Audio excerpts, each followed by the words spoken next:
July 22, 2008, Dhammasukha Meditation Center, Majjhima Nikaya, the shorter series of questions and answers, Culadalla Sutta, number 44, Bhante Vimala Ramsey.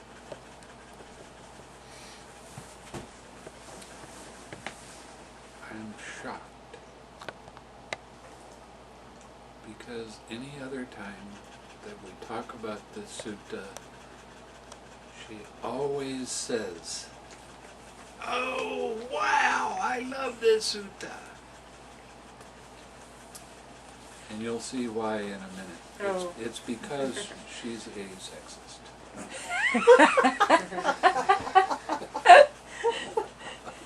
It's my contribution to the feminist movement here. Thus have I heard on one occasion the Blessed One was living at Rajagaha in the bamboo grove, the squirrel sanctuary. Then the lay follower Visakha went to the Bhikkhuni Dhammadina, and after paying homage to her, he sat down at one side and asked her. Before we go too far, Visakha was a very wealthy merchant.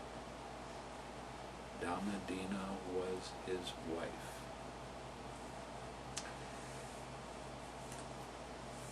Visakha got into the habit of going and listening to some Dhamma talks and then practicing for an hour or 2 hours with the Buddha.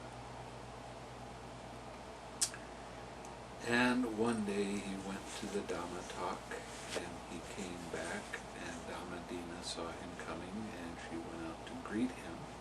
And he kind of pushed her away a little bit, which was unusual. And then, when they got ready to go to bed, he laid down, and she laid down beside him, and he got up and laid down on the floor.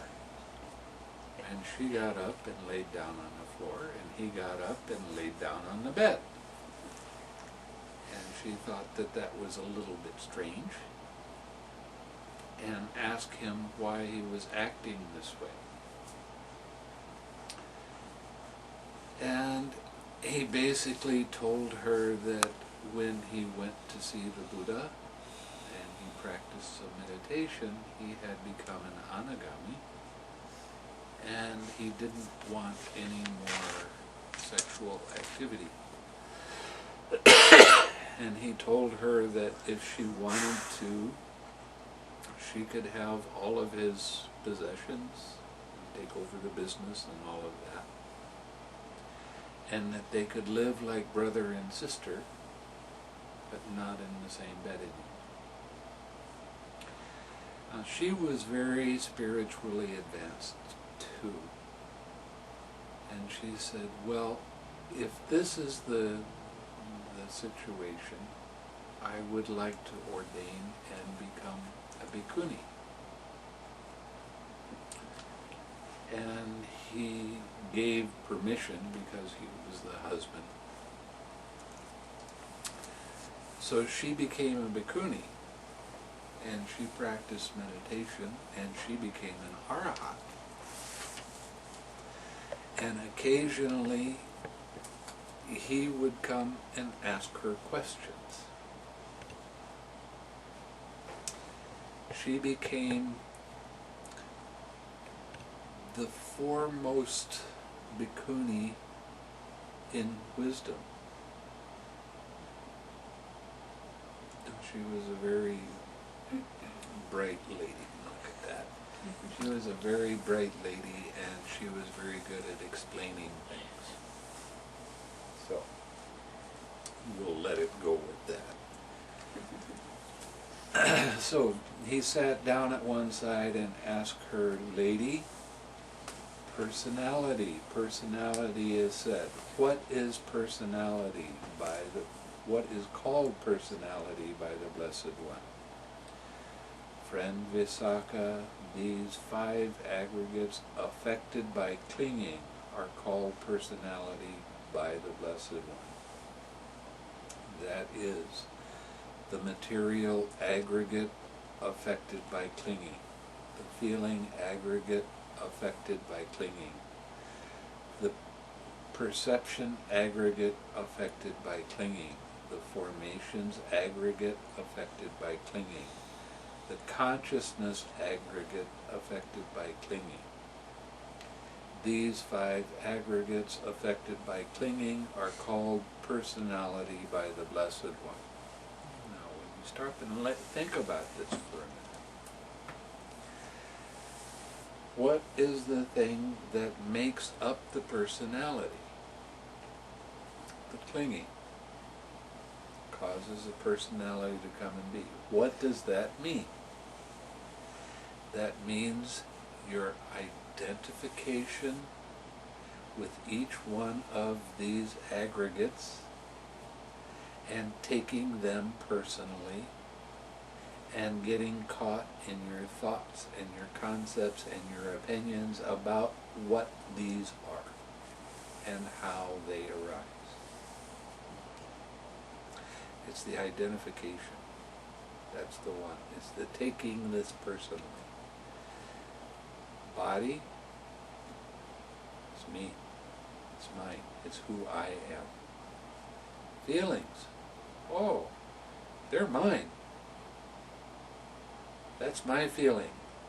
I like that one. Oh yeah, I'm going to hold on to it. Oh, I don't like that one. I'm going to push it away. Perception. Perception is the part of the mind that names things, and it has memory in it too. But this is also the start up of concepts, because the naming of something is a concept, right?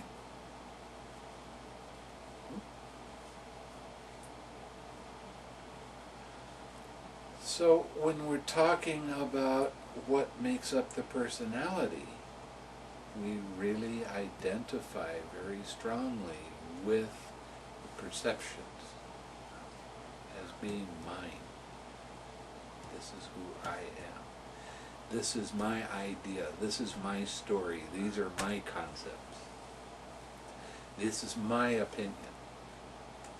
You see how that leads into the personality belief, which is actually a false belief, of all of my thoughts and all of my opinions and all of my ideas are mine.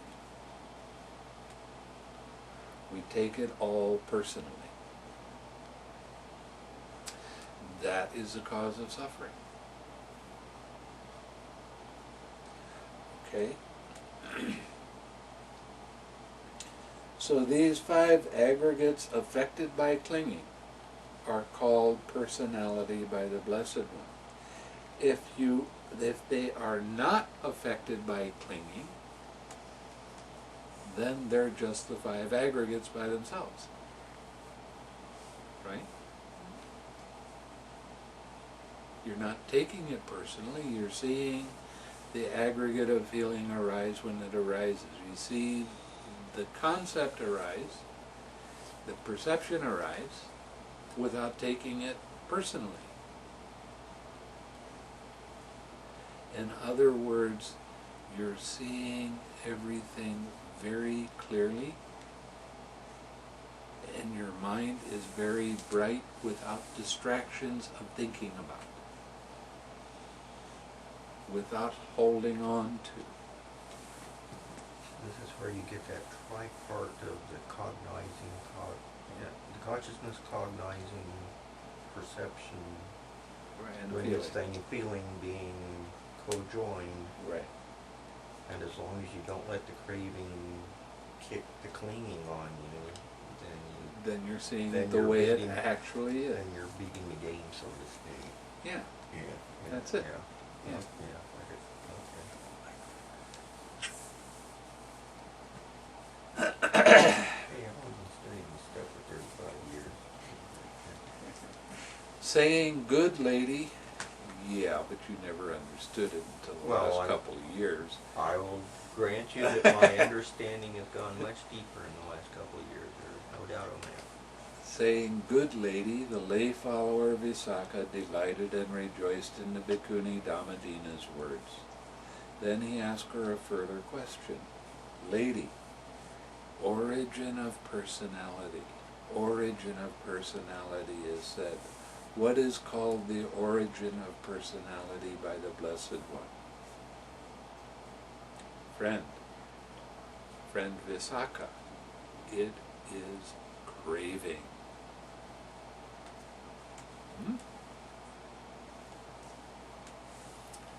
Which brings renewal of being, is accompanied by delight and lust. And in brackets we say dislike and aversion. Same coin, different sides.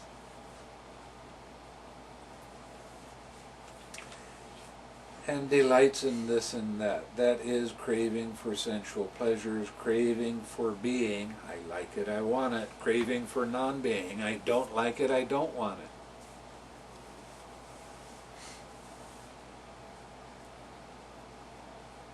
That is called the origin of personality by the Blessed One.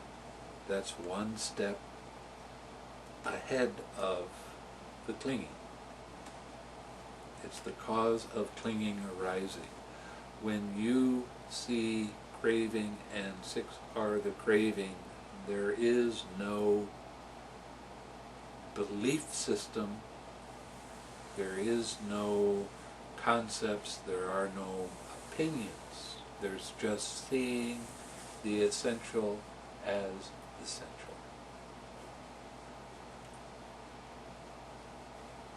When you get caught by the clinging, now you're seeing the essential as non-essential.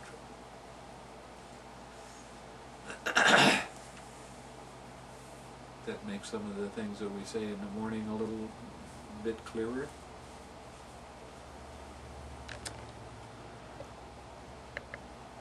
Lady,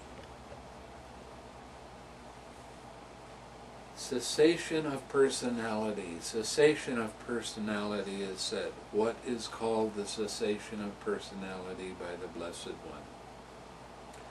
Friend Visakha, it is the remainderless fading away and ceasing, the giving up, relinquishing, letting go, and rejecting of that same craving. How do you do that? 6 hours. 6 R's. Recognize, release, relax, re-smile. Bring up that wholesome. Come back to your object of meditation. Keep your object of meditation going. What was the lady comment there? What the sentence for? It is the remainderless fading away, ceasing, the giving up, relinquishing, letting go, and rejecting of that same craving. This is called the cessation of personality by the Blessed One. Now, what have I been telling you? When you let go of the craving, what happens in your mind? There's no thoughts after that. All you have is this clear, pure mind. And you bring that mind back to your object of meditation. What are you doing when you do that? You are purifying your mind. You're correcting the wrong belief that everything is personal. Because you're seeing that brief moment where there is nothing other than pure observation. That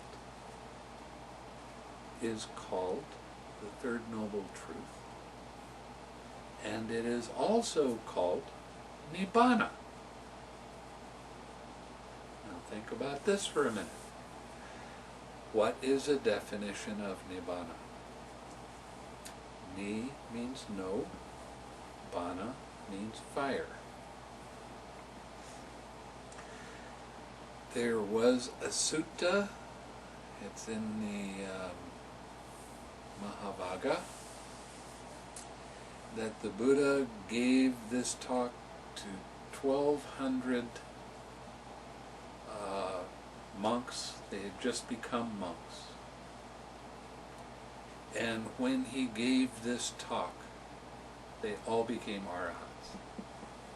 Very powerful sutta. In this sutta, he said, everything is burning.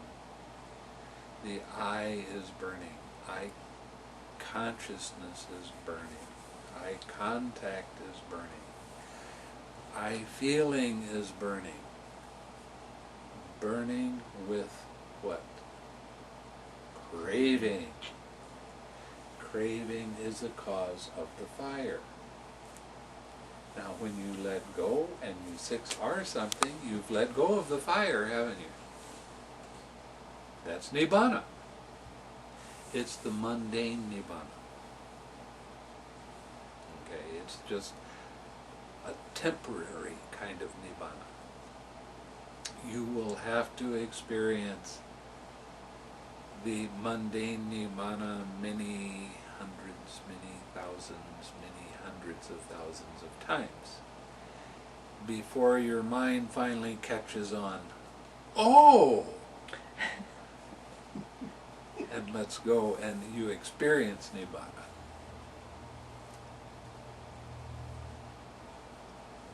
The super mundane Nibbana. The one that really causes a personality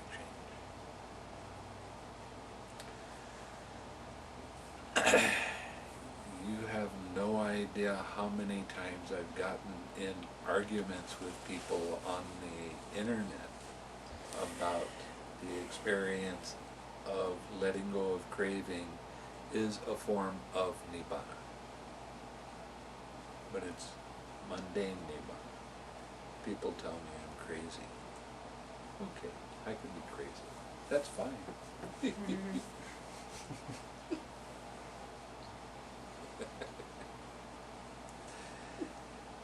Okay.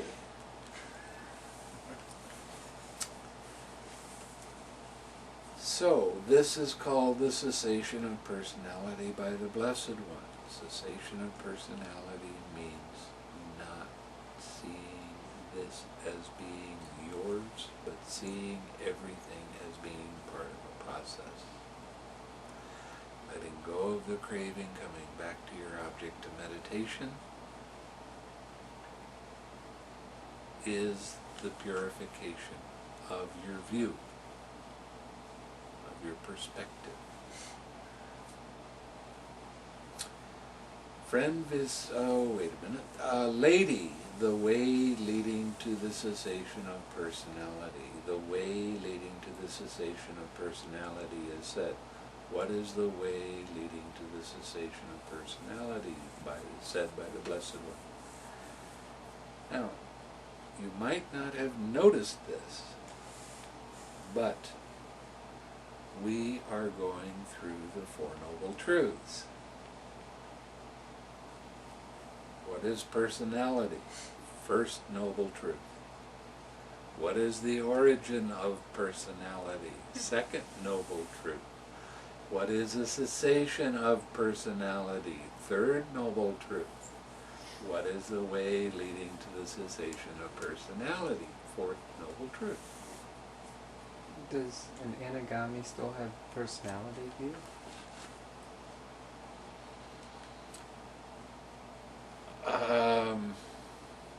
That's a tricky question. They still have some things that still arise. They still have five fetters that are there. In that way, yes, they still have some. They have pride. They still have restlessness. They still have some torpor.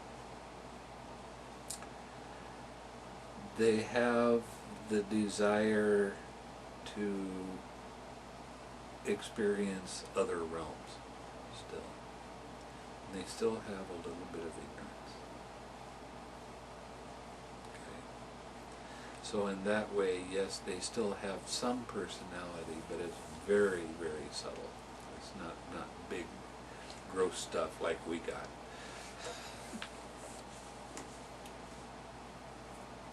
Okay. Friend Visakha, it is just this Noble Eightfold Path. That is harmonious perspective, harmonious imaging, harmonious communication, harmonious movement, harmonious lifestyle, harmonious practice, harmonious observation, and harmonious collectedness. I've given you a talk on the Eightfold Path before, haven't I? Seems like I have. I don't remember one. Not in the You don't- last 2.5 weeks, I don't. Really? Oh.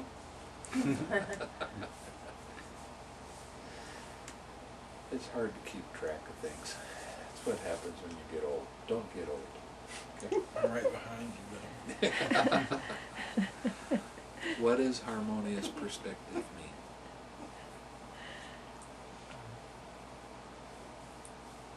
Four Noble Truths. No. To not take things personal. Right. It's a change of your perspective. Say you have a feeling arise, anxiety, sadness, fear, whatever the catch of the day is. What your mind generally does is it grabs onto that and it says, this is who I am. And your mind starts going, but I don't like this feeling. I want it to be different than it is. Now you try to change your view by thinking about it. It doesn't work. The more thoughts you have about this feeling when it arises, the bigger and more intense that feeling becomes. So, enter harmonious perspective. Harmonious perspective means seeing this as an impersonal process. What is the fastest way to change your perspective on anything that arises in your mind? The fastest way to change the perspective on anything that arises in your mind is to let it be without Nope, not quite. to Laugh. smile and laugh. Laugh. Laughing is the key for this. It really is. When you laugh, you go from I'm mad and I don't like it to it's only this anger. And then it's easy to let go because, well, it's only anger, that's not mine. I didn't sit here and ask it to come up. It came up by itself. When you change your view, when you change your perspective of this going from mine and I don't like it to it's only that, you've changed your perspective from the personal belief that this is who I am to the impersonal belief or impersonal view that it's only this part of a process. That's all. It's not mine. I certainly don't tell myself, you know, I haven't been sad for a long time. I haven't been anxious for a long time. It comes up because the conditions are right for it to come up. Okay? Past actions, past things that have happened to us, it might be this lifetime, it might be another lifetime, it doesn't really even matter. Why it comes up is not the problem. What we do with what comes up. Now we have some degree of choice in what we do with this.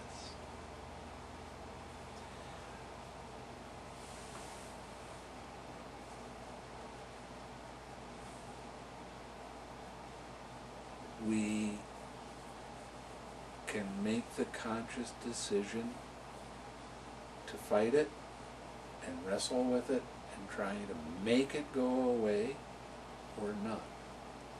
What we do with what arises in the present moment dictates what happens in the future. If you fight with the present moment and you try to control the present moment with your thoughts, you can look forward to more suffering arising in the future. Or you can make the conscious decision to laugh and allow the space for that feeling to be there. It's okay for it to be there. It's all right for this feeling of sadness or anxiety or fear or whatever it is. It's okay for it to be there. It has to be okay because when it arises, it's there. It has to be okay for it to be there. What we need to do is change our perspective. And when we change our view from this is me, this is mine, this is who I am, to it's only this,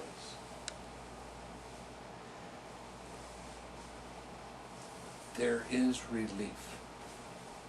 Now that doesn't mean that it won't come up again, and again, and again, and again. It can come up quite often. But every time, if you treat it in the same way, without taking it personally and trying to control it, when you start allowing the space for that feeling to be there without getting involved in any form of control of it, and you develop your sense of humor and laugh along with it, it will get weaker and weaker as time goes by, until finally it fades away. When it fades away, a real sense of relief. Whew. You feel all these heavy weights you've been carrying around on your shoulders you didn't even know were there. They go away. And you start having a lot of joy and happiness and these kind of things arising. Every time you do this, it helps your mind to get more and more in balance. This is what harmonious perspective is all about. Okay? Now the next part of the Eightfold Path is called harmonious imaging. What kind of image do you hold in your mind about whatever it is that you're thinking about? You have the image, I don't like it, I don't want it, I want it to stop. That means that you're pulling up the image of dislike and dissatisfaction. And you're creating more dislike and dissatisfaction. Pulling up an image of acceptance, of peace and calm, and bringing that feeling into your heart, that means that the image you're holding is in harmony with the present moment. How many people do you know have this idea, I'm always broke, I never have enough? And the universe says, okay, you're broke. You'd never have enough. And it makes sure that that's what happens for you, because that's the kind of image you're holding. If you start holding the image of prosperity and happiness, then the universe will come rushing into you, and you'll be prosperous and happy.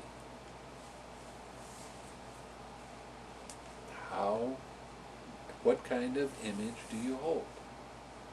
When this kind of feeling always arises, I always do this with it, and I always make myself suffer. Okay? The universe wants to give you what you hold on to and what you believe. With the Eightfold Path, you have the choice that you can change that image from one of lack, dislike, dissatisfaction to one of prosperity, happiness, and calmness and balance in your mind. Harmonious imaging. Harmonious communication. They call it right speech. Who do you spend most of your time thinking with? Yourself. Who do you beat up most of the time? With your thoughts. Yourself. We all have this weird idea, and it is truly weird. It's a very peculiar thing, that we're supposed to be perfect. We all have that idea. And then when we don't meet our expectation, what happens? Then we get to pull out the boxing gloves and beat ourselves up.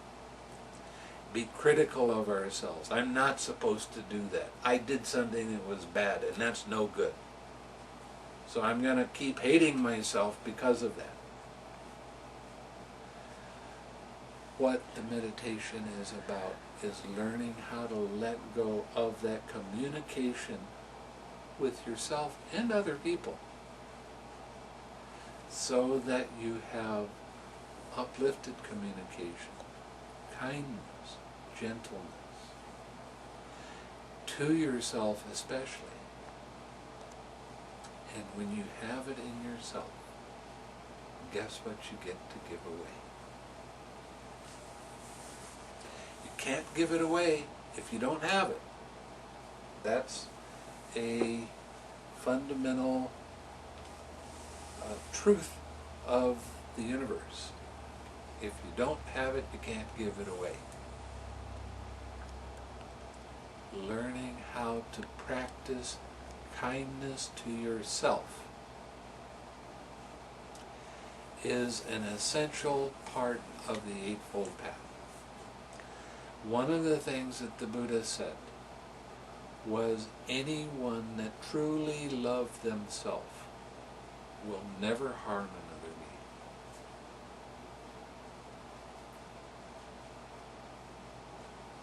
But if you're harming yourself all the time, you have a tendency to harm other beings too.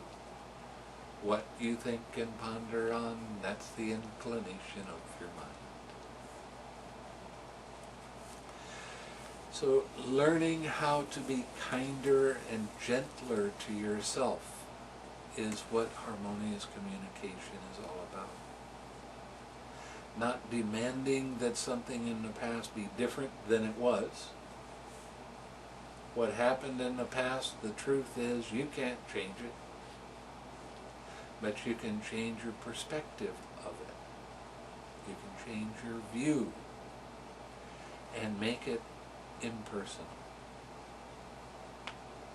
When you don't make it impersonal, what happens? Craving and clinging, habitual tendency, and all of the other things that cause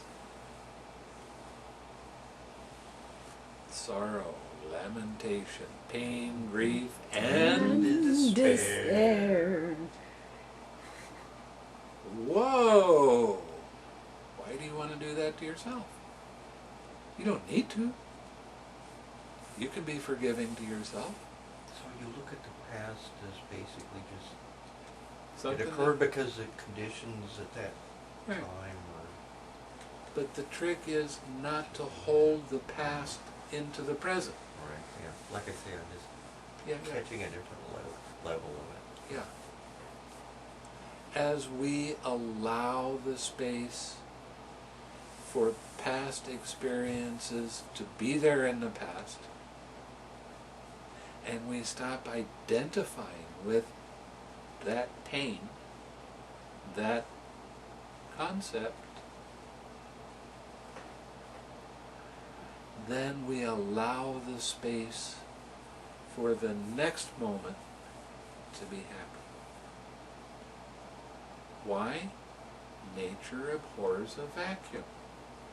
If you're carrying around this pain all the time, it's going to make sure that your next moment has that pain with it.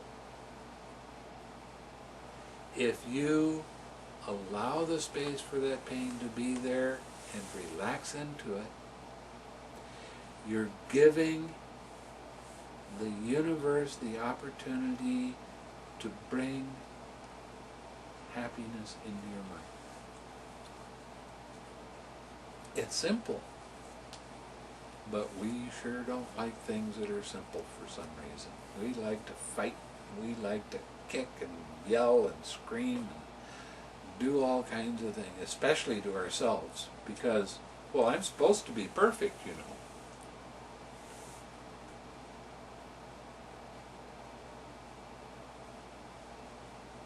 Yeah. So in a sense, there is a way to be in control if you understand the laws. Right. And how it operates. Right. So, It's a type of control. It's see, the secret It's to the control, control of this. no, it's not, but it's the secret to the control is letting go of all the control we've attempted to have in the past. And understanding the universal law clearly enough. It's new information for mind. The universe wants to give you the highest and best always. What you think and ponder on. That's what your mind is going to direct the universe to do. You think and ponder on that no good so-and-so beat me up when I was in kindergarten and I hate him to this day. Well, you can do that if you want. Does that lead to your happiness? Does that lead to the happiness of other people around you? If it doesn't, then you ought to take a look at that and say, well, I don't need to carry that baggage with me anymore. I can let that go. Yeah, it happened in the past. Okay.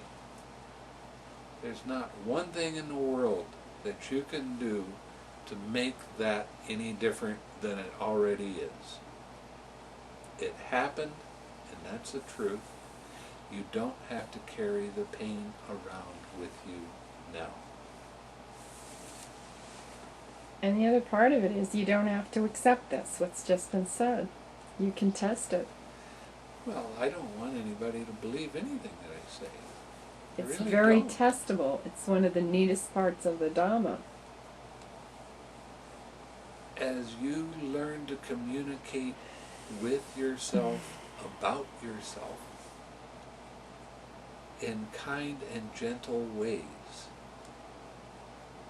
a whole new world starts to open up around you. And there's real healing in that. Everybody has pain in their past.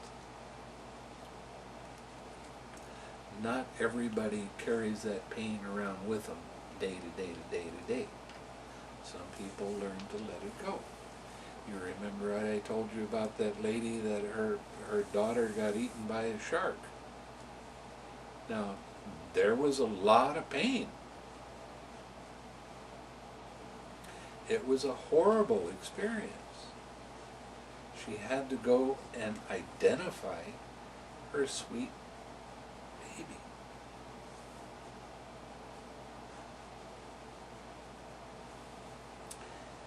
And it hurt. And what I told her was, it's okay to hurt. It has to be okay because that pain is there and it's real when it arises.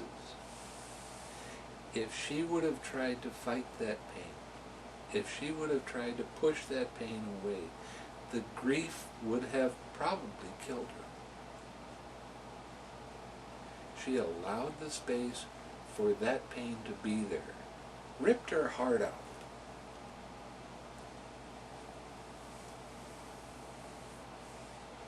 And that's okay. Your heart can take it.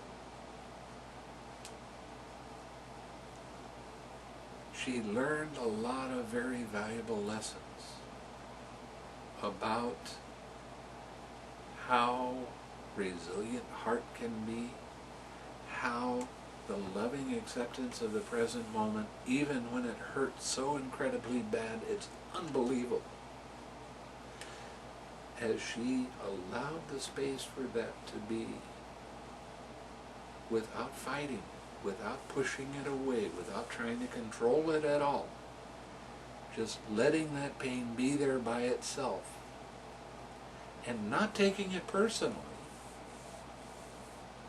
not grabbing onto it, not wishing it away, as she allowed the space for that to happen, she gained all kinds of insight into how mind works. And she has since turned into a very brilliant teacher.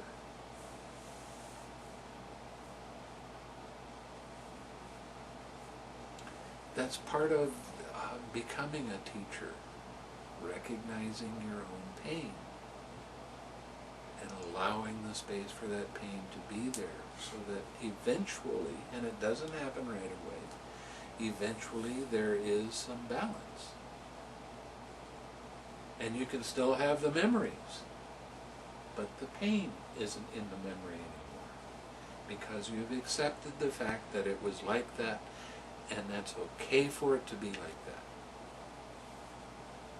No resistance. Don't resist or push. Now, at that time, smile was an impossibility, but she could soften. Drops. Don't resist or push. Soften your mind. Allow the space for that to be. Even the most horrible thing can be acceptable. And there's stories about the Buddha when he was a bodhisattva. He was a snake in one lifetime. And he was a very big snake, you know, like a boa constrictor, one of those kinds in South America that are about big around and 25 feet long. And these village boys came around and they took sticks and they shoved it through his body, and he started carrying him away. Now, he could have retaliated. That was very painful. And he saw that this was an opportunity to learn how to accept what's happening in the present moment without resistance, without fighting. There's another instance. He was about 1.5 years old. He was a prince. His mother was the queen. His father was the king. The king walked into the room. Mother is playing with the son. Really loves the son. King said something to the wife.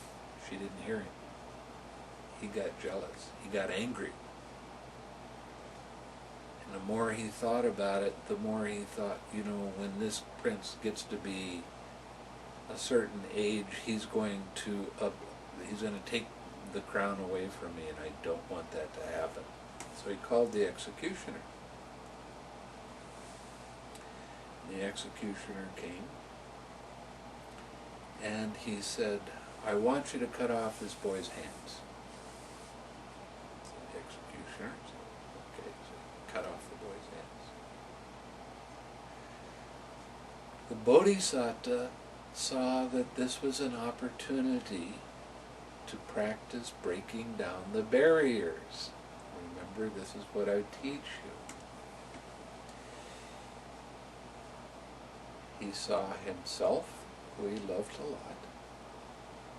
He saw his mother, and he loved her a lot. he saw the executioner as the neutral person, and he sent love to the executioner, and he saw his enemy, his father. And he started practicing loving kindness, and he didn't cry. And that really upset the king. So the king said, "Oh, just cut his feet off." So, here's more opportunity. Now, this is a lot of pain we're talking about. I mean, think about it. Get your hands and your feet cut off. That's not one of your better days. No. So the executioner cut his feet off. And the Bodhisattva didn't cry. So the king really got disgusted. And he just said, "I'll just cut his head off." So he did. Now, he didn't hold one thought of dislike. He didn't hold any thoughts of aversion towards his father. He only held loving kindness for all of these different kinds of beings. He kept his mind focused on that loving kindness. Excuse me.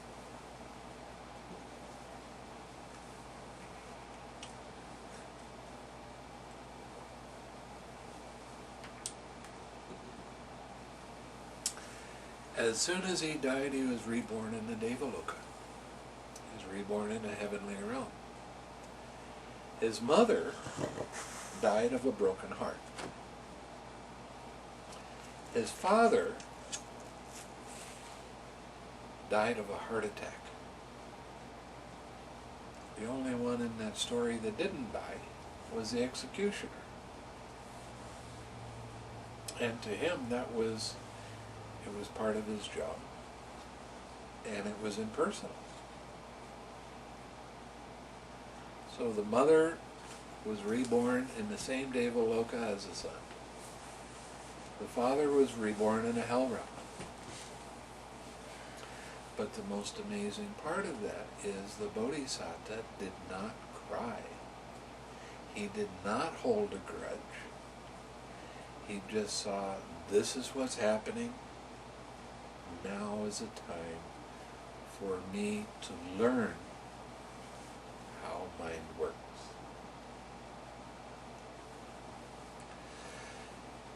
This kind of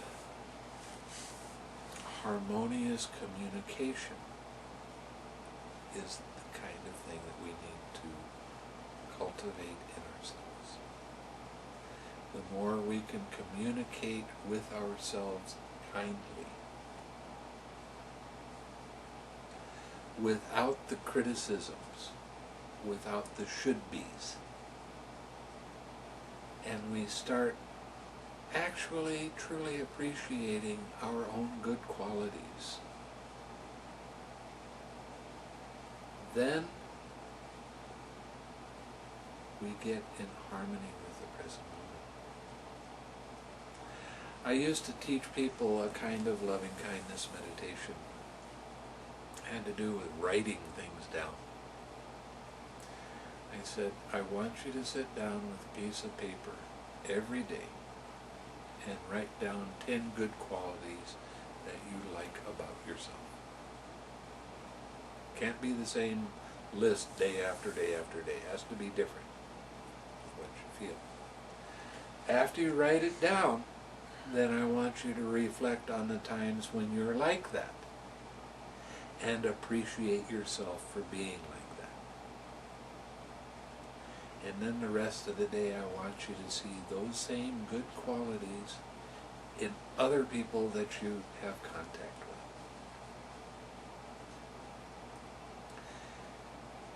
with. It's amazing how much resistance mind can have to doing something like this. But if you really do it, it'll change your perspective of yourself, and it'll change your perspective of other people.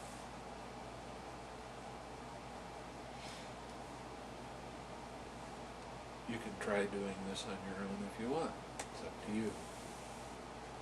But when you look at those qualities in yourself and appreciate yourself for that, you start softening towards yourself. And you stop being so incredibly demanding that you be perfect. I don't know of anybody that's perfect unless they become an arahat. Even then, it depends on your definition of perfect, I think. So the next part of the Eightfold Path is harmonious movement.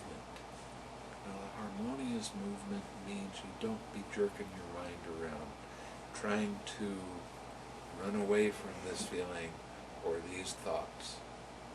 You don't be jerking your mind or dropping books. But you do things in harmony. You do things that lead to having a mind that's at ease and has balance in it. The next part of the Eightfold Path is harmonious lifestyle. How do you live? Do you live criticizing yourself? Do you live making yourself uncomfortable or unhappy?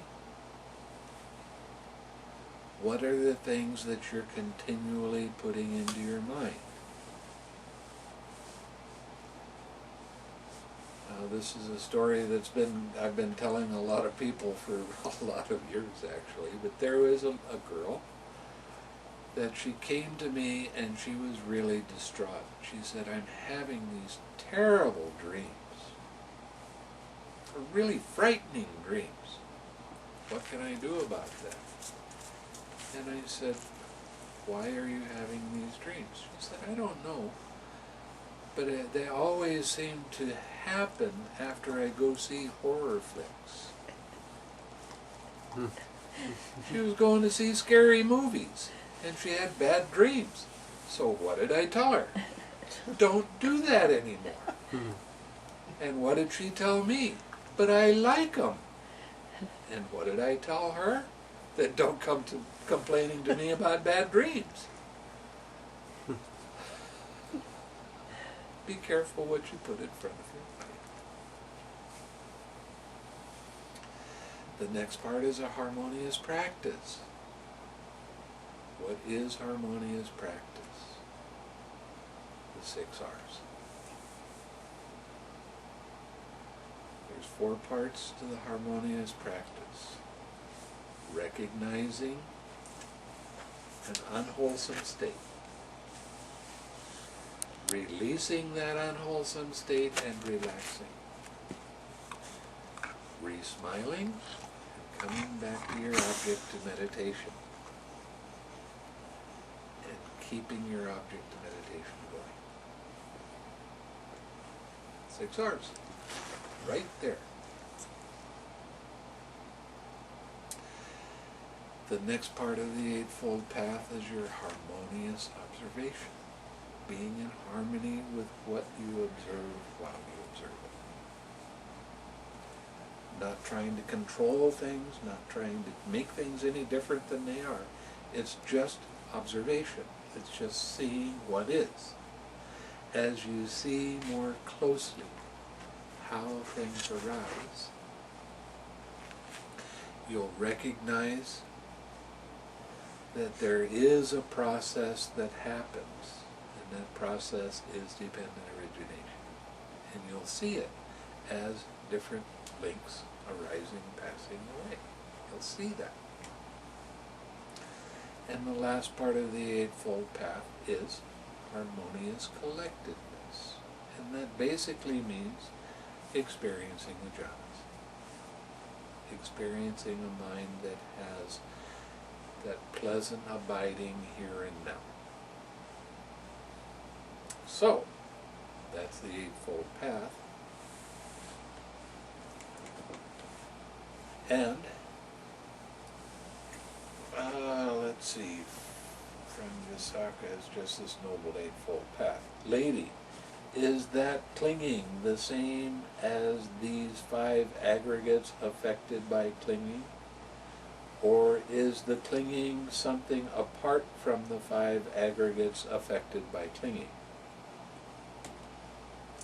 Friend Visakha, that clinging is neither the same as these 5 aggregates affected by clinging, nor is clinging something apart from the 5 aggregates affected by clinging. It is the desire, the lust in regard to the 5 aggregates affected by clinging that is the clinging there. We all want things. We desire them to be in a particular way. And that clouds our perception of things. It clouds our observation of things. An example, I see a rose and I cut it off and I come and you're in a happy mood and I give you that rose and you look at that and you smell it and you go, oh, this is really great, it's really a pretty color, it's a perfect shape, that smells so good, I really like this rose.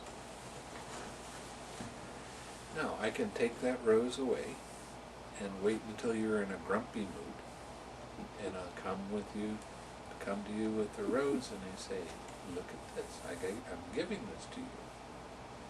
And you look at it, and your mind says, ah, thorns, I hate these kind of flowers.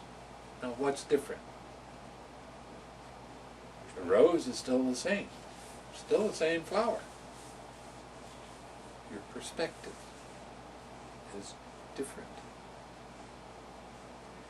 Because that desire colors the world around you. And what we have to learn how to do is observe that this kind of desire is making the unhappiness, making the pain more intense. The desire for this to be anything other than it is. And desire is really, really tricky because a little tiny desire can make you start leaning out of the present moment into the next one and cause that restlessness to arise. And if you lean back a little bit and you desire for that, then your mind dulls out a little bit. So you have to be careful with your desires.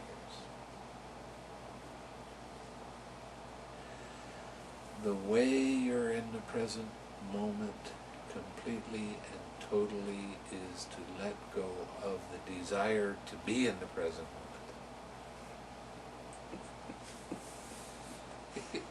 Say that one more time. I'm not sure I can. Say it. The way to be in the present moment is to totally let go of your desire to be in the present moment. Just be.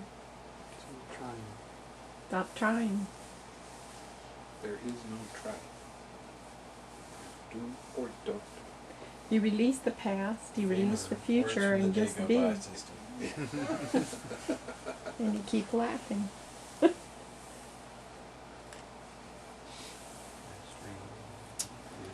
Okay, now we're going to talk a little bit about personality view. You know, I've only done about a page of this sutta. We're going to have to move along a little bit quicker, I have a feeling. Lady, how does personality view come to be? Here, friend Visakha, an untaught ordinary person who has no regard for noble ones, and is unskilled and undisciplined in their Dhamma, who has no regard for true men and is unskilled and disciplined in their Dhamma, regards material forms as self, or self as possessed of material form, or material form as in self, or self as in material form. He regards feeling as self, or self as possessed of feeling, or feeling as in self, or self as in feeling. He regards perception as self, or self as possessed of perception, or perception as in self, or self as in perception. He regards formations as self, or self as possessed of formations, or formations as in self, or self as in formations. He regards consciousness as self, or self as possessed of consciousness, or consciousness in self, or self as in consciousness. That is how personality view comes to be. Taking it all personally, in all of its different ways that you can take it personally. Lady, how does personality view not come to be? Here, friend Visakha, a well-taught noble disciple who has regard for the noble ones and is skilled and disciplined in their Dhamma, who has regard for true men and is skilled and disciplined in their Dhamma, does not regard material form as self, or self as possessed of material form, or material form as in self, or self as in material form. He does not regard feeling as self, or self as possessed of feeling, or feeling as in self, or self as in feeling. He does not regard perception as self, or self as possessed of perception, or perception as in self, or self as in perception. He does not regard formations as self, or self as possessed of formations, or formations as in self, or self as in formations. He does not regard consciousness as self, or self as possessed of consciousness, or consciousness as in self, or self as in consciousness. That is how personality view does not come to be. What does that mean? Say it one more time. What does that mean? This everything that the personality has Everything tendency to attach itself to, you've identified as not self. So you have no Right, person. There's no person. right. So there's no thoughts that are yours. But They're just thoughts. Yeah. so if there's no conscious, like if the self's not consciousness, then if everything's a process, who's the observer? Wisdom's eye. That's what the When Buddha you called let that. go of craving, you have this pure mind. It sounds like Drew has just arrived. Drew's here. Without craving, there is pure observation. But that's also part of the process, like this, or is self. There is no self. So There is only wisdom's eye observing how things are. It's like a third eye. It's like a third eye sitting here, just observing. Wisdom's whole eye thing. is always impersonal observation of how things rise. but that's still consciousness, like that's just consciousness detached of craving, so it's still in the process. Like it's just the process observing itself. Now, didn't I read a sutta to you not too long ago about a monk by the name of Sati, son of the fisherman, Misguided. who said that consciousness goes here and there and does this and that good deed, and it's the same consciousness that runs from one existence to the next. That means that is a personal self-belief.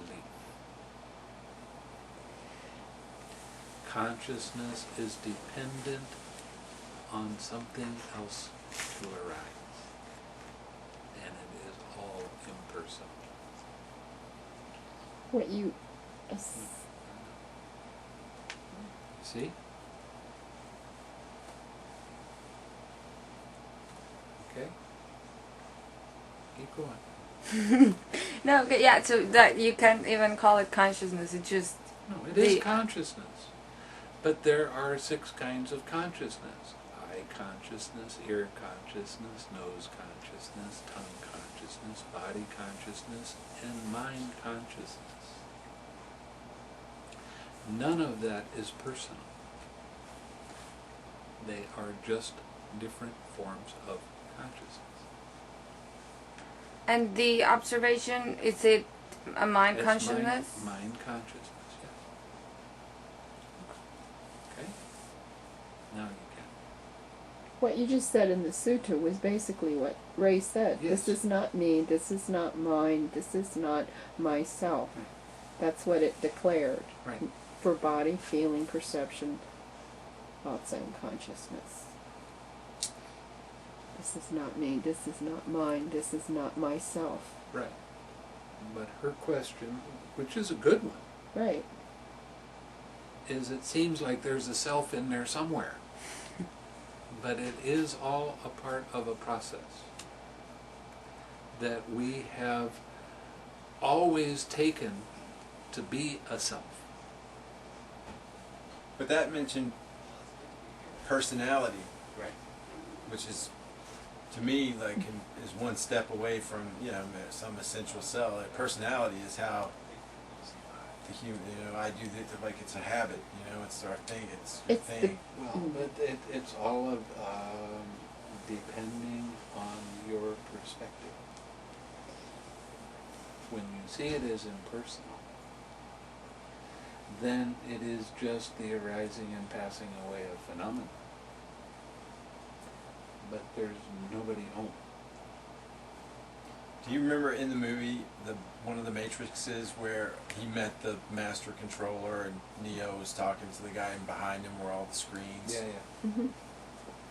And those were all his personalities, but he didn't take them to be Right. self. He stayed centered in the midst of all those Yeah. background Right. screens popping He's- up, and he could he's feel stayed all of in- them right. popping up, and that's what that made. Yeah. That's it. And that's what wisdom's eye does. It can see all kinds of other things arising and passing away, and it just doesn't pay much attention to it. It knows it's there. It doesn't pay attention to it.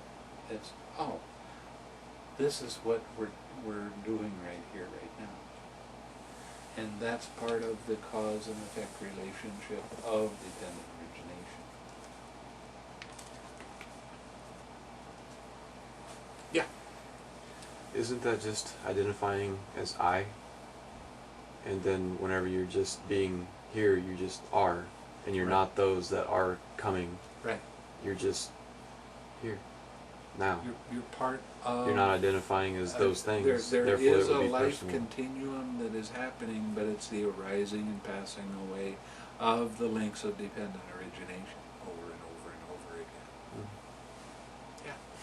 So if the observer is also a kind of mind consciousness, you'll eventually let go of even the observation?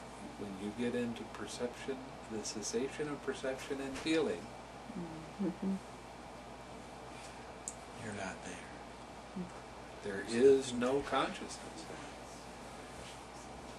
Okay? The only one who could ever reach me was the son of a fisherman.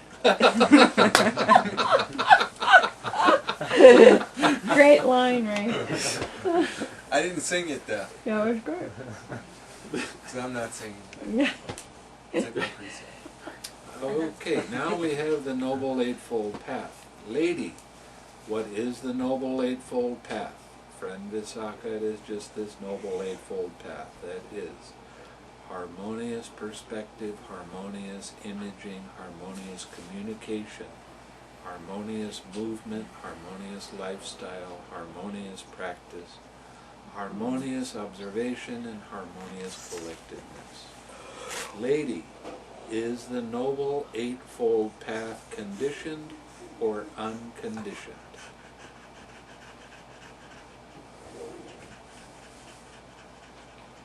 What do you think? Condition. Lady, And what's up? friend Visakha, the Noble Eightfold Path is conditioned. Lady, are there three aggregates included in the Noble Eightfold Path, or is the Noble Eightfold Path included by these three aggregates? The three aggregates are not included by the Noble Eightfold Path. But the Noble Eightfold Path is included by the three aggregates. Right speech, or harmonious communication, harmonious movement, and harmonious lifestyle. These states are included in the aggregate of virtue. Harmonious practice, harmonious observation, harmonious collectedness, these states are included in the aggregate of concentration. Harmonious perspective and harmonious imaging, these states are included in the aggregate of wisdom.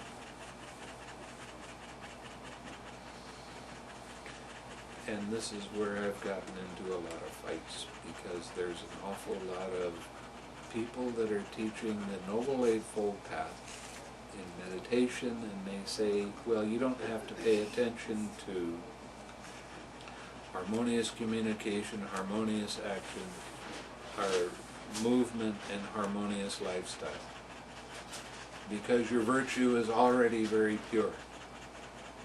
So what they're saying is, forget the Noble Eightfold Path and practice the Noble Fivefold Path. And then if you practice straight Vipassana, they say, well, the last of the Eightfold Path, the harmonious collectedness, which is always defined as the experience of the jhanas. Well, you don't have to worry about that, because when you practice moment-to-moment concentration, that's the same thing as getting into the jhanas.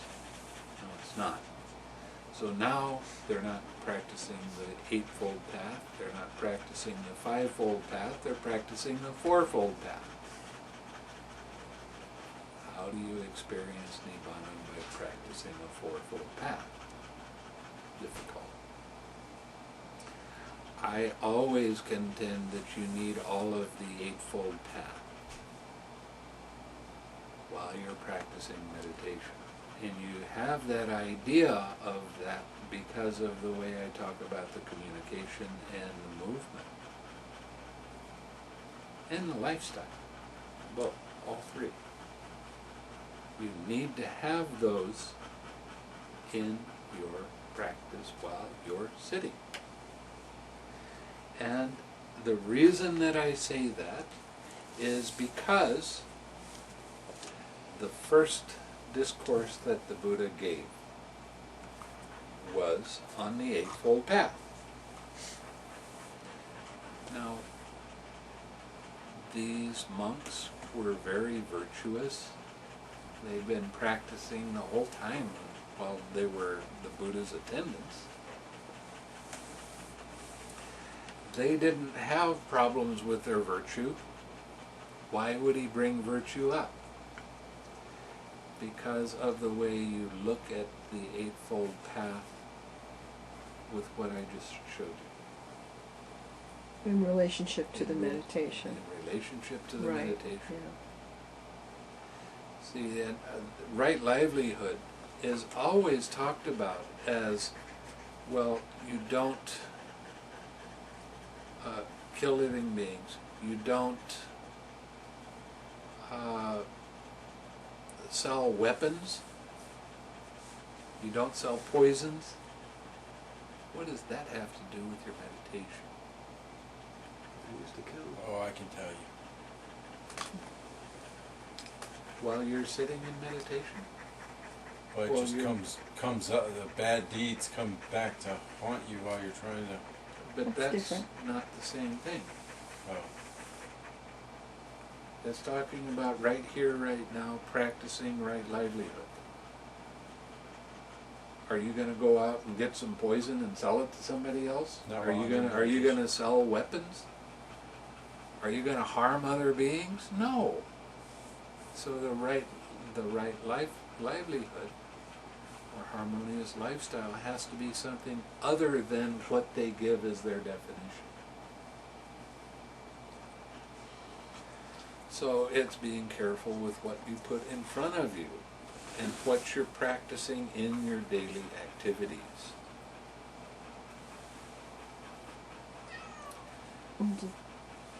I just think it's interesting that this has been an old argument for a long time. Oh, yeah. That this was brought Centuries. up to us last year, that this has been centuries old, that the monks have been talking And about it's this always argument. This is between not the something scholars new. who want to make it the fivefold path and the practicers who want to keep it the eightfold path. So it's been going on for since a few hundred years after. But we I did. I still think that that's misunderstanding on the scholar's part. I really do.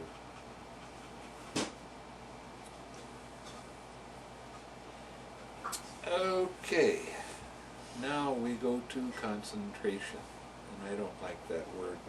It's like a four-letter word. You don't say those kind of words. You call it collectedness. It has a degree of concentration in it. Yes, it does. But anytime you talk about concentration in this culture, it means one-pointed absorption kind of concentration. It always means that. Reading a book, you're really into that book, somebody comes up and they say, hey, I want to do this. You don't hear them because you're so absorbed in what you're reading. You don't pay attention to any external distractions. That's the wrong kind of concentration. The right kind of concentration is a mind that is very collected, at ease, still, but alert. That's what we're talking about with concentration.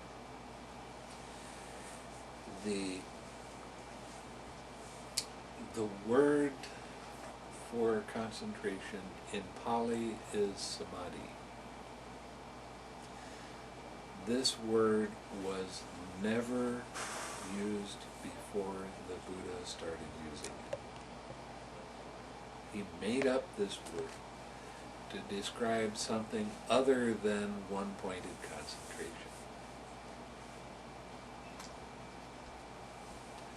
So that gives you an idea of, again, the difference between the absorption concentration and the samatha vipassana that the Buddha taught. It's a different kind of meditation entirely than absorption concentration.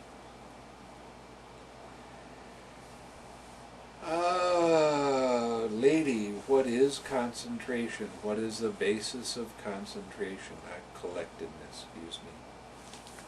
What is the equipment of collectedness? What is the development of collectedness? Unification of mind, friend Visakha, is collectedness. It doesn't say deep absorption, it says unification of mind.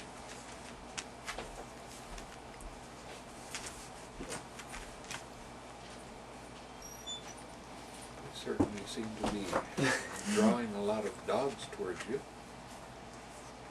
Anyway. The four foundations of mindfulness are the basis for collectedness. The four right kinds of striving are the equipment of collectedness. The repetition, development, and cultivation of those same states is the development of collectedness therein. Hi, Guy. Hey. How's it? Excellent. Good.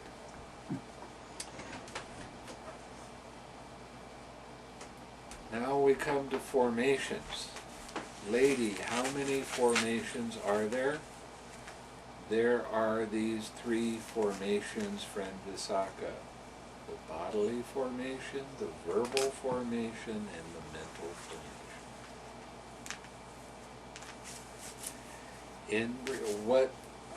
But lady, what is the bodily formation? What is the verbal formation? What is the mental formation?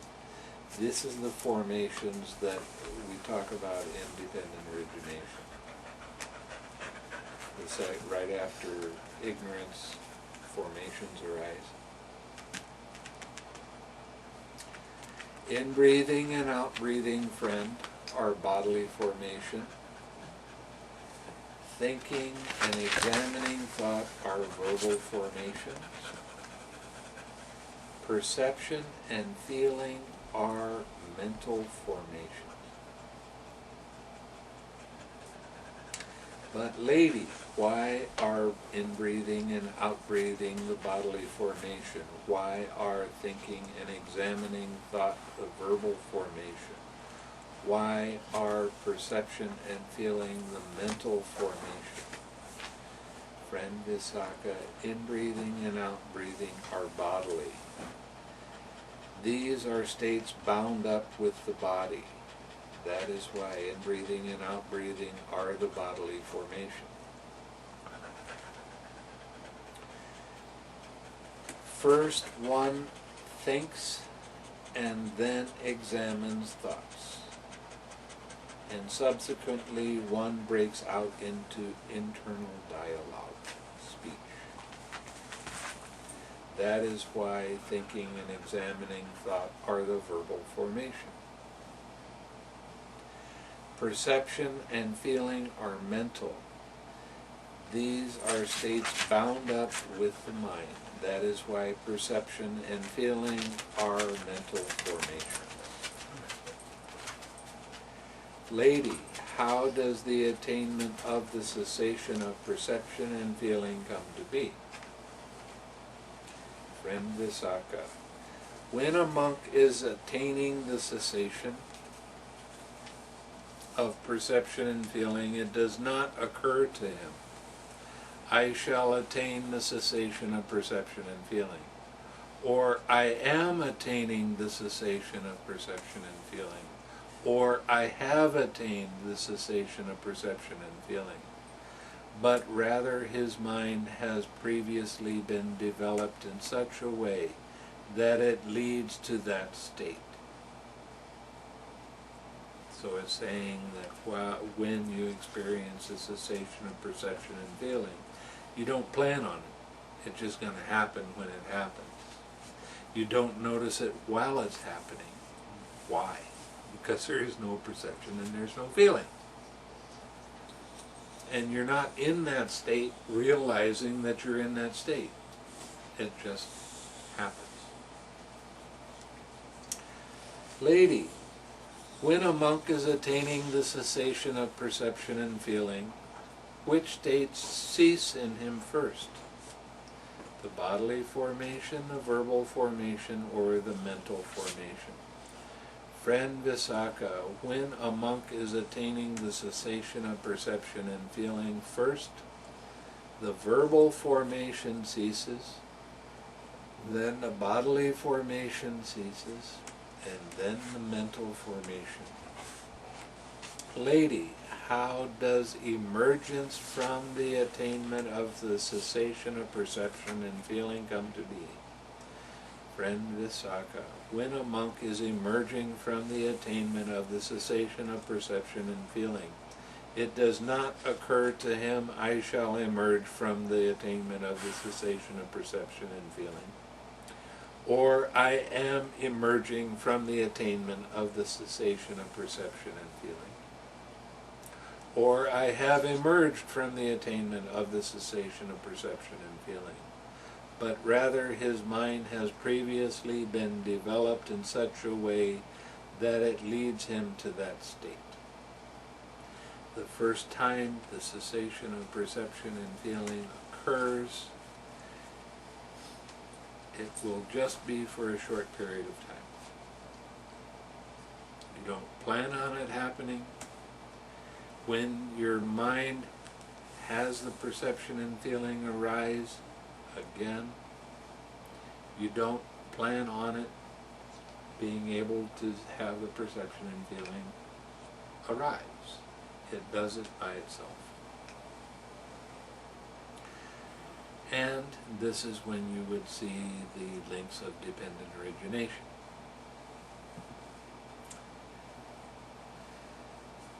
Lady, when a monk is emerging from the attainment of the cessation of perception and feeling, which states arise in him first?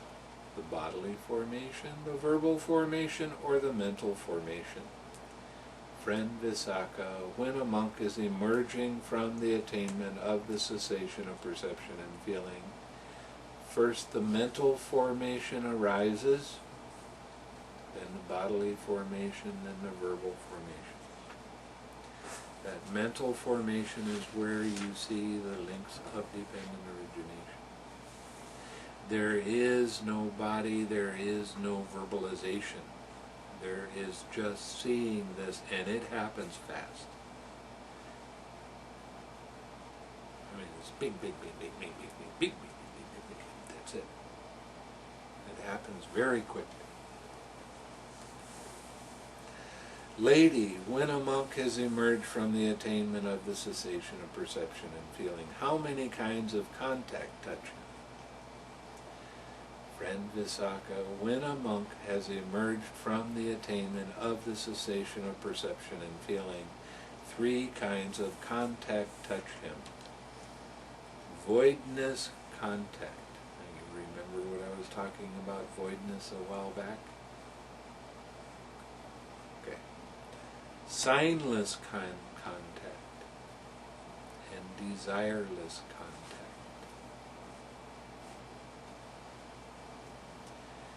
Signless contact means there is no sign. If there's no perception and feeling, there is no sign that arises, and there is no desire that will arise. There is a voidness, but there's still something. Just because you don't have perception and feeling, if there wasn't something, your body would die at that point. So your body is still there. Lady, when a monk has emerged from the attainment of the cessation of perception and feeling, to what does his mind incline? To what does it lean? To what does it tend? Friend Visakha, when a monk has emerged from the attainment of the cessation of perception and feeling, his mind inclines to seclusion, leans to seclusion, tends to seclusion. Don't want to be bothered. Leave me alone right now. Lady, how many kinds of feeling are there? Friend Visakha, there are 3 kinds of feeling: pleasant feeling, painful feeling, and neither painful nor pleasant feeling.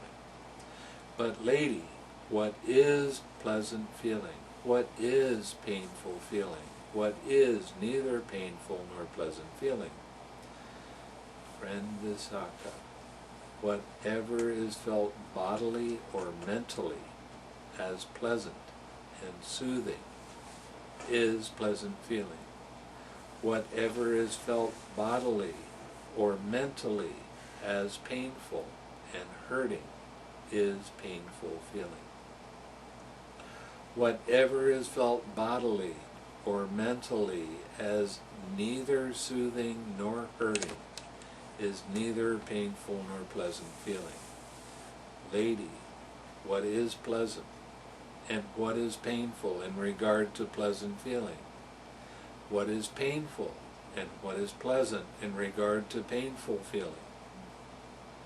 What is pleasant and what is painful in regard to neither painful nor pleasant feeling? Friend Visakha, pleasant feeling is pleasant when it persists and painful when it changes. Makes sense, doesn't it? Painful feeling is painful when it's present and pleasant when it changes. Neither painful nor pleasant feeling is pleasant when there is knowledge of it, and painful when there is no knowledge of it. What does that mean? Knowledge of a neither painful nor pleasant feeling means you are experiencing equanimity. No knowledge of it means that you are indifferent to it. You're not paying attention to it. And that is painful because of the lack of mindfulness at that time. Well, painful because you're not basically seeing it. You're not seeing it as it truly is. Underlying tendency. Lady, what underlying tendency underlies pleasant feeling? What underlying tendency underlies painful feeling? What underlying tendency underlies neither painful nor pleasant feeling? Friend Visakha, the underlying tendency to lust underlies painful or pleasant feeling, right? You have a pleasant feeling. I want to keep that one. You know that one?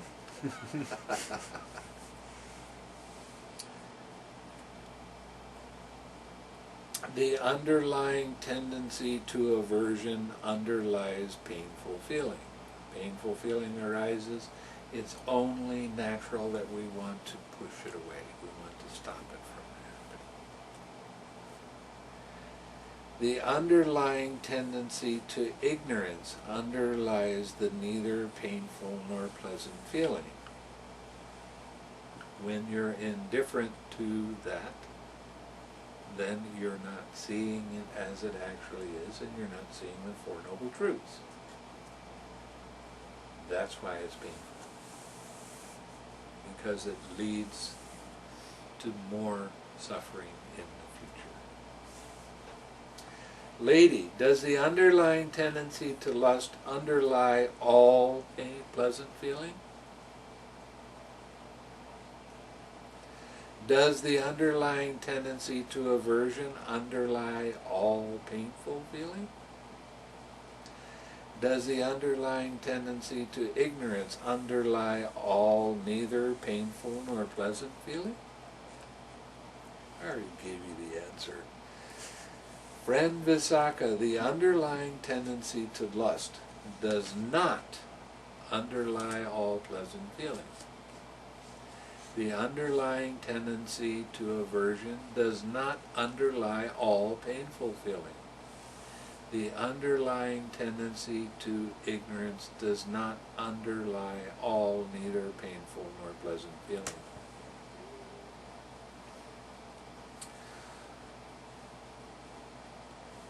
What would a pleasant feeling be? What kind of feeling would it be that is pleasant, that doesn't have lust as its underlying tendency?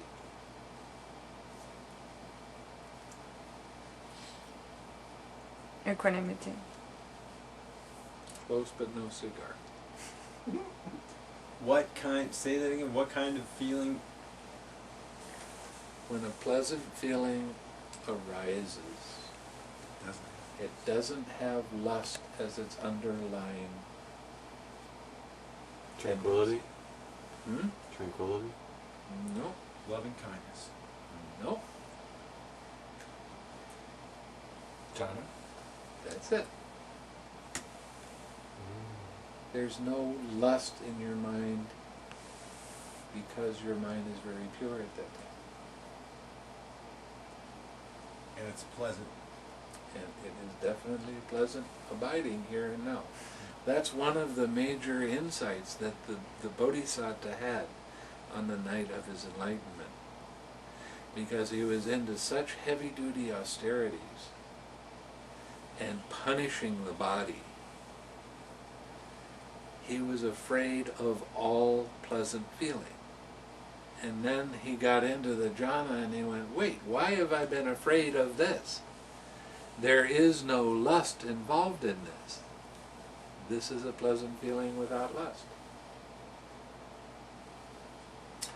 Okay? The underlying tendency to aversion does not underlie all painful feeling. What is the underlying tendency to aversion?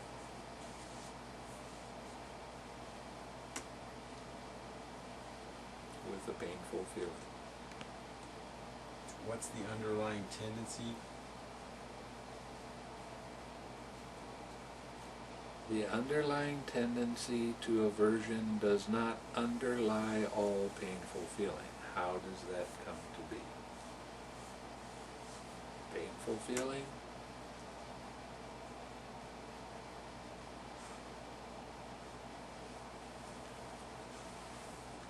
How many times have I told you this? Come on, guys! Loving acceptance, equanimity. I was thinking that a painful feeling that didn't have craving attached to it wouldn't have the underlying tendency to aversion. That's right. Now, what is the underlying tendency to ignorance?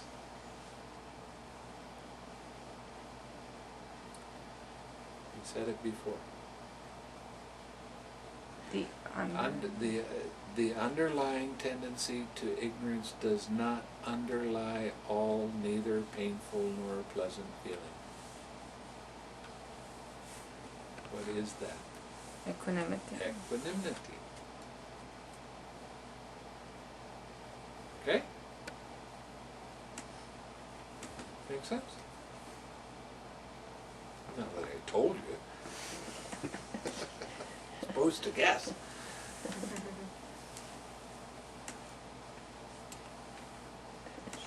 Lady, what should be abandoned in regard to pleasant feeling? What should be abandoned in regard to painful feeling? What should be abandoned in regard to neither painful nor pleasant feeling? Friend Visakha, the underlying tendency to lust should be abandoned in regard to pleasant feeling. The underlying tendency to aversion should be abandoned in regard to painful feeling. The underlying tendency to ignorance should be abandoned in regard to neither painful nor pleasant feeling. Lady, does the underlying tendency to lust have to be abandoned in regard to all pleasant feeling? Does the underlying tendency to aversion have to be abandoned in regard to all painful feeling? Does the underlying tendency to ignorance have to be abandoned in regard to all neither painful nor pleasant feeling? Friend Visakha, the underlying tendency does not have to be abandoned in regard to all pleasant feeling. Why? Because there are some that do not have that. Right.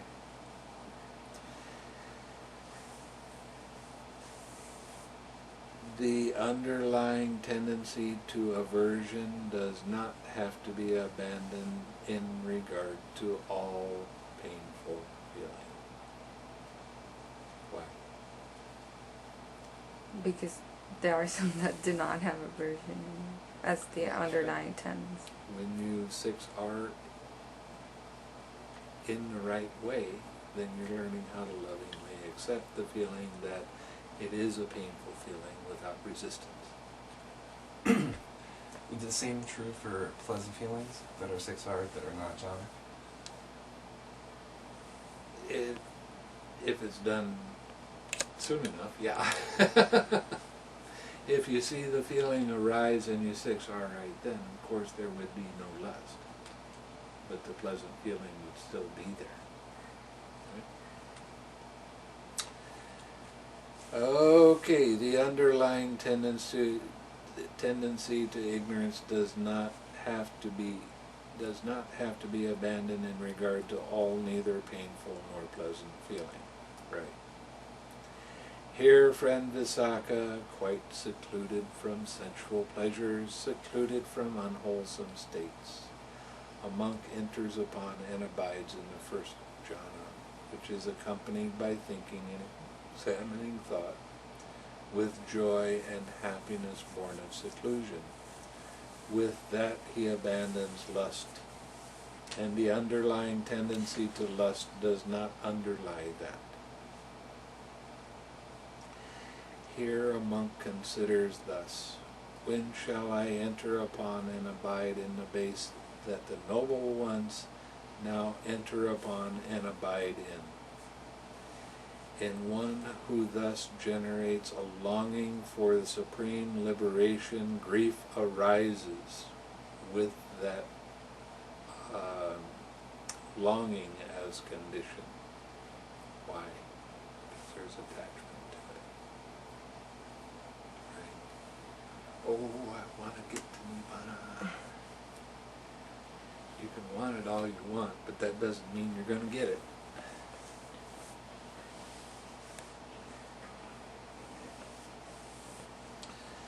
With that, he abandons aversion and the underlying tendency to aversion. And what she was saying about letting go of the craving is the finer degree of that. The longing still has I want in it. When you take the craving out, there is no I want. There is no I. There is no want. There is only pure mind.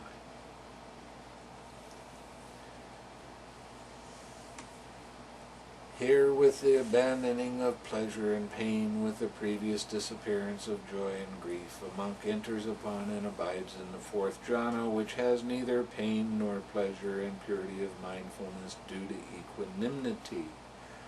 With that he abandons ignorance, and the underlying tendency to ignorance does not underlie that. So it's talking about equanimity, and the stronger aspect of the equanimity is getting into the fourth jhana, where that is the feeling. What is the counterpart of pleasant feeling? Friend Visakha, painful feeling is the counterpart of pleasant feeling. And what is the counterpart of painful feeling? Pleasant feeling is the counterpart of painful feeling. And what is the counterpart of neither painful nor pleasant feeling? Ignorance is the counterpart of neither painful nor pleasant feeling. What is the counterpoint part of ignorance? True knowledge is the counterpart of ignorance. What is the counterpart of true knowledge? Deliverance is the counterpoint of true knowledge. What is the counterpoint of deliverance? Nibbana is the counterpoint of deliverance. Lady, what is the counterpoint of Nibbana? Here, friend Visakha, you've pushed this line of questioning too far. You were not able to grasp the limit to questions. For the holy life, friend Visakha, merges in Nibbana, culminates in Nibbana, ends in Nibbana. If you wish, friend Visakha, go to the Blessed One and ask him about the meaning of this. As the Blessed One explains it to you, you should remember it. Then the lay follower Visakha, having delighted and rejoiced in the Bhikkhuni Dhammadina's words, rose from his seat, and after paying homage to her, keeping her on his right, he went to the Blessed One. After paying homage to him, he sat down at one side and told the Blessed One his entire conversation with the Bhikkhuni Dhammadina. When he finished speaking, the Blessed One told him, "The Bhikkhuni Dhammadina is wise, Visakha. The Bhikkhuni Dhammadina has great wisdom. If you had asked me the meaning of this, I would have explained it to you in the same way that the Bhikkhuni Dhammadina has explained it. Such is its meaning, and so you should remember it." That is what the Blessed One said. The lay follower Visakha was satisfied and delighted in the Blessed One's words. Gave you a lot, didn't I?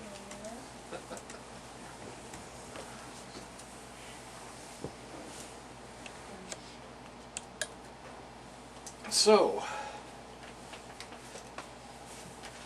I always get a teaser about being a sexist when it comes to this kind of stuff, because there is no sex in Buddhism. Not really. Dhamma is Dhamma. It doesn't matter whether it comes out of your lips or your lips or your lips. When it's absolutely true, there is no question that it's true, and you see it from your direct experience, then what does it matter whose mouth it comes out of? Right?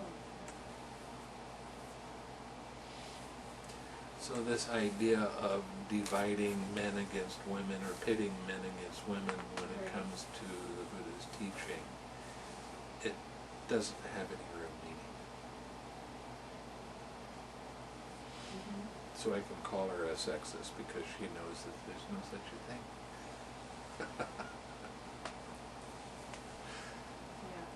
Okay, does anybody have any questions? Is everyone delighting and rejoicing? Go ahead. No, just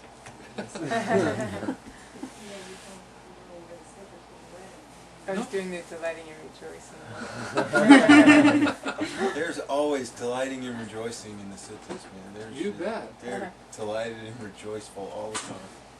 Because it You know, really but clears up a lot of questions. You know, it's things that you wouldn't normally consider.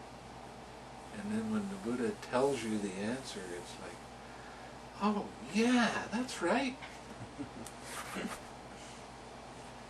So you get kind of happy with it. it's good sutta. It is a good sutta. And the one right before it is also very good. And that's the greater questions and answers. It has to do with Sariputta and another monk discussing. Real nice. I did it for you before. That was the first sutta that you listened to that was very, very deep. It blew your mind how deep it was. You remember? Didn't take much to blow my mind. Everyone, this is true. This is Ray, Barbara, Sharon. I think you know that guy over there, Seth. Yeah. This is Joshua, Alejandra. our little flower boss, Buddy. And you know Buddy. Yeah. Was able to get Buddy in the house. Old friends. So, time to go to work, crew. If you wake up during the night, please sit in meditation for as long as you feel like sitting. That's it.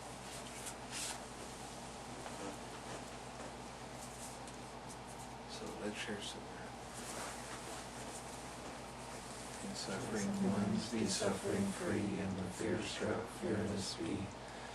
May the grieving shed all grief, and may all beings find relief. May all beings share the this merit that we thus acquire for the acquisition of all kinds of happiness. May beings inhabiting space and earth, devas and nagas of mighty power, share this merit of ours. May they long protect the Buddha's dispensation. Stop.